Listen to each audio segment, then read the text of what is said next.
వికారాబాద్ జిల్లా పరిగిలో జూబ్లీహిల్స్ లో కాంగ్రెస్ పార్టీ గెలుపొందడంతో పరిగి పట్టణంలో ర్యాలీ నిర్వహించి బాణాసంచా పేలుస్తూ ర్యాలీ నిర్వహించారు.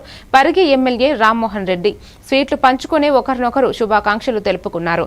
పరిగి పట్టణంలో కాంగ్రెస్ పార్టీ స్థానిక ఎమ్మెల్యే రామ్మోహన్ రెడ్డి ఆధ్వర్యంలో ర్యాలీ చేశారు.